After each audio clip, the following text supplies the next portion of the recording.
শীঘ্রই যুক্তরাষ্ট্রে যাওয়ার প্রস্তুতি নিচ্ছেন শবনম ইয়াসমিন বুবলী। শাকিব খানের পরামর্শই সেখানে সন্তান জন্ম দেওয়ার পরিকল্পনা রয়েছে তার। সেই সময় শাকিব খান পাশে থাকতে পারেন বলে জানা গেছে। যদিও মা বাবা হওয়ার বিষয়টা নিয়ে শাকিব খান কিংবা বুবলী কেউই আনুষ্ঠানিকভাবে কিছু জানায়নি। তবে শাকিব খানের ঘনিষ্ঠ একটি সূত্র কালের কণ্ঠকে নিশ্চিত করেছে, বুবলী অন্তঃসত্ত্বা এবং শাকিব খান আবার বাবা হতে যাচ্ছেন। শুক্রবার ওই আয়োজনে সাংবাদিকদের প্রশ্নে বুবলী বিষয়টি অস্বীকার করেননি, আবার স্বীকারও করেননি।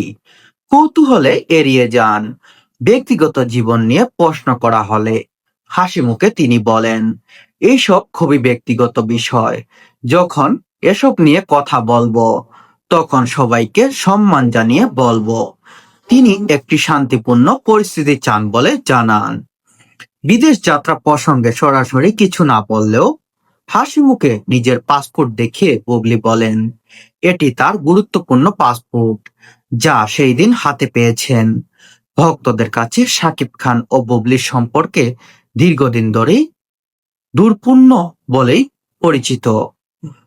তবে আবার বাবা মা হতে যাওয়ার খবরে সেই সম্পর্ক নিয়ে নতুন করে প্রশ্ন উঠেছে। এর আগে গত বছর নিউ ইয়র্কে স্টল পার্কে শাকিব খান, বুবলী ও তাদের সন্তান শেহজাদ খান বীরকে একসঙ্গে ঘুরতে দেখা গেলে তাদের সম্পর্ক নিয়ে নানা আলোচনা তৈরি হয়েছিল। সেই প্রশ্ন আবার সবার সামনে ফিরে এলো।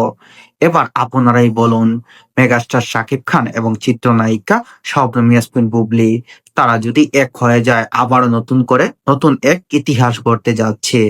তাদের জনপ্রিয়তা বর্তমানে কোনো কমতি নেই তাদের জনপ্রিয়তায়, কিন্তু আমি চাই দুজন আবার